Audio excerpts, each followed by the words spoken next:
I think it's safe to say that Salvage is something of a hit.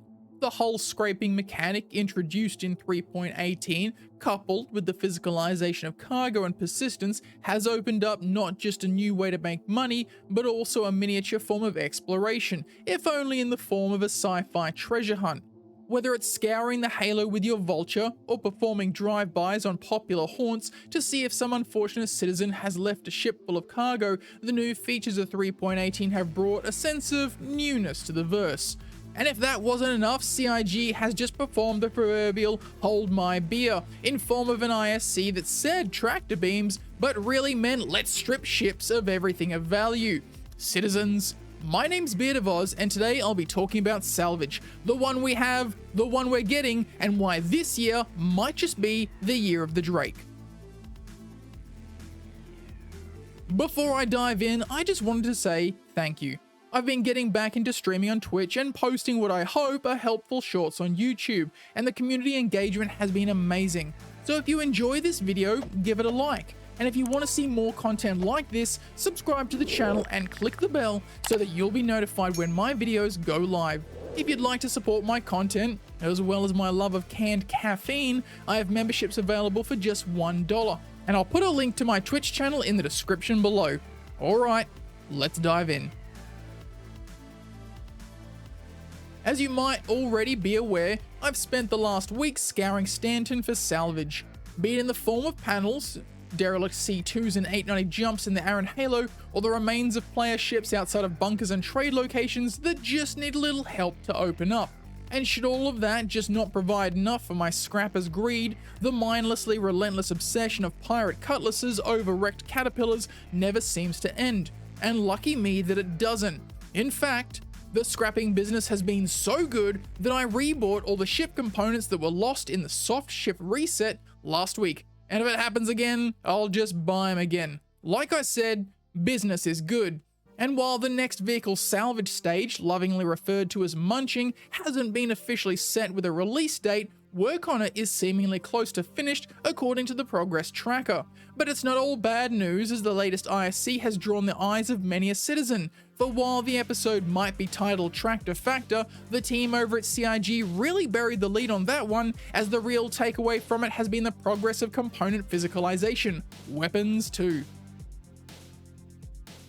Just when we'd finally gotten our hands on 318 in the persistent universe, these cheeky devils have gone and made us want 3.19. Well played. Here I was thinking the hull C was the thing to look forward to when 3.19 graces us with its presence, when in fact it's just going to be more of what I've been doing this week, only better and more profitable. For shame. In all seriousness though, this ISC has got my gritty little salvage goblin eyes all lit up and keen for more. The mere thought of farming those dancing cutlasses on the moons of ArcCorp for all they're worth has me hoping 3.19 is a 2023 release and not a repeat of 3.18. Please, Christ Roberts, bless me with thine salvageable bounty. And my excitement doesn't stop there. Ever since pledging the greatest starter ship, the Drake Cutter, don't at me Titan fanboys, I'm about to explain why, I've wondered, nay, dreamt of what these additional component racks could be for. If you haven't already, check out my totally accurate and unbiased review of the Drake Cutter where I mention this. Could it be that not only is the Drake Cutter superior because of its insane quantum fuel capacity that was apparently going to be nerfed but still hasn't? I mean, what? No, the Drake Cutter doesn't have too much fuel. What's that, CIG? Look over there, the Scorpius is too maneuverable for a heavy fighter. But then it also has these sweet size 1 component slots that you can neatly store power supplies for stranded ships that have suffered soft death. That you can either start your very own Star Citizen roadside to pyro assistance or snag yourself a crippled ship to build your own temporary pilot fleet. I mean, totally legal and law by Sightseeing Gang. Sure, my cutter can't use size 3 guns, but boy would they look cool in the cargo hold. Finally, I have a reason to do PvE bounty hunting, whether solo or with friends, because while ship combat isn't really my thing, salvage and selling is. Gimme your components. And And while I'm not saying that some very cool ships aren't coming in 3.19, one of which I've pledged to fuel my cargo hauling addiction, and the other we could really use here in 3.18 to remove all these stupid abandoned ships in Armistice hubs, the Drake ships are really going to thrive in this updated Salvage's paradise. And I don't just mean the Cutter and Vulture, though they certainly have been primed for a glorious time.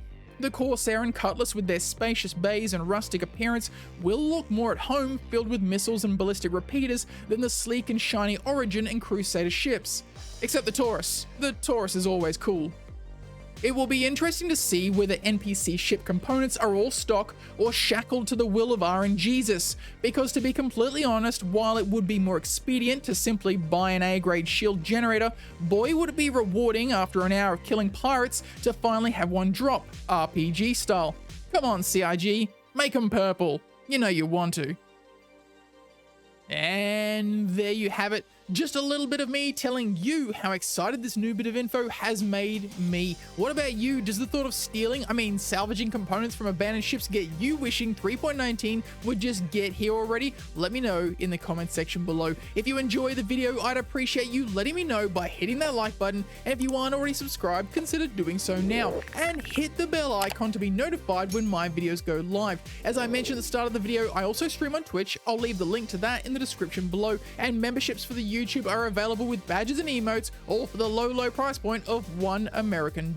A shout out to Darker Shadow for becoming a member. As always, citizens, stay safe in the verse, and I'll catch you all next time. Woo! Salvage!